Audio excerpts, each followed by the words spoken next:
There are some special things to keep after retirement. Hey, I am Chuck the Bureaucrat, and a little while ago I posted a video where I talked about 3 things that I think you have to let go after you retire from the military. Those are your uniforms, because you just don't need a closet full of them anymore. Your rank, because you can't be telling people to call you a colonel or sergeant major anymore.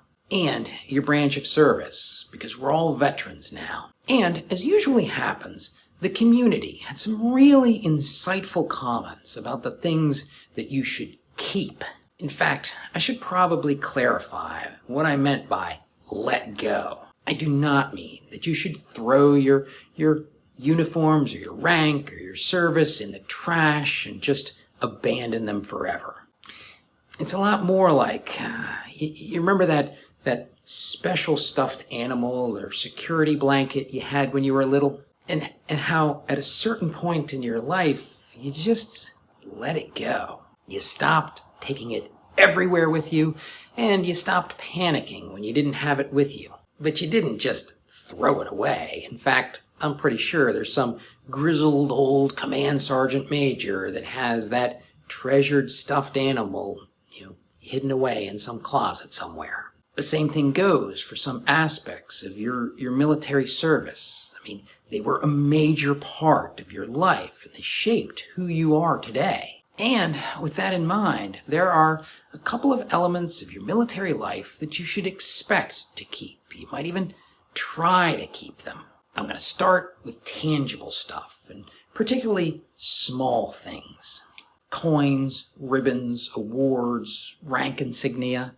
Especially the ones that have real sentimental value. I mean, you got some of those little challenge coins that have frickin' awesome stories behind them. But those little things may have great value to your family members because, nobody wants that giant wall hanging with all the signatures on it.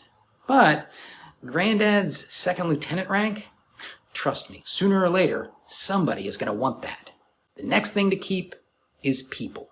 Because along the way, you made a lot of friends. Not only is it nice to keep tabs on people, sometimes it's fun to just watch them grow from afar. I went to college and was an ROTC cadet with a guy who has had an absolutely stellar career, and it shows no signs of petering out. I served with a guy who has become the quintessential civilian deputy, and these folks, and lots more like them, just knowing them makes me proud.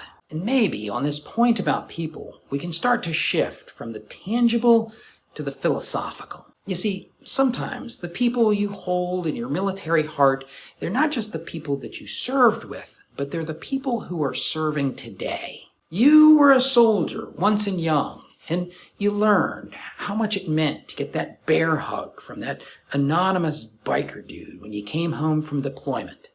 Nowadays, you can be the big biker dude, or you can just be the old guy who gives the young service member a fist bump and a head nod.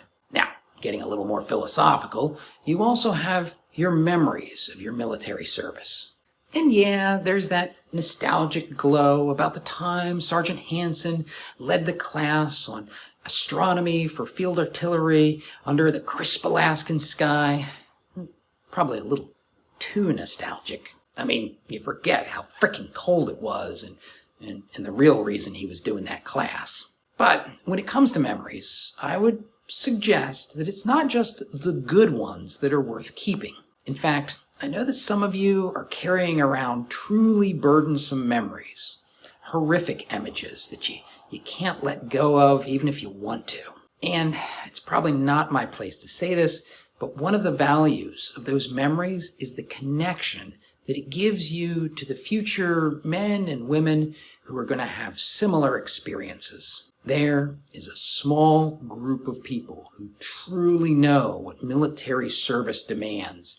And when the next generation discovers what that really means, they're going to need people like you who can help them through the experience. Then you got your own personal sense of national pride. And judging from the comments, military service seems to leave people with a somewhat battered sense of national zeal. The shiny bits have been knocked off long ago, but the core, rugged components, they have stood up to decades of hard use. What I'm saying is that your sense of national pride is truer and more genuine than any civilians can ever be. You can be pro-military or anti-military. You can have complicated opinions about our nation's leaders, and all of those nuances are part of the reward of your military service. And at the end of all of this, there is one good piece of overarching advice that someone shared, and that is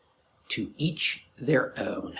As you transition out of the military, you are building your own version of you. There ain't no open ranks inspection on your retirement, and so it's up to you to pick the things that you keep and the things you let go, the things you treasure and the things that you just let fade away. And quite frankly, nobody else gets to tell you what those things should be. And so, if you have thoughts about this journey, leave a comment, or better yet, reply to somebody else's comment to help them find their way through the maze.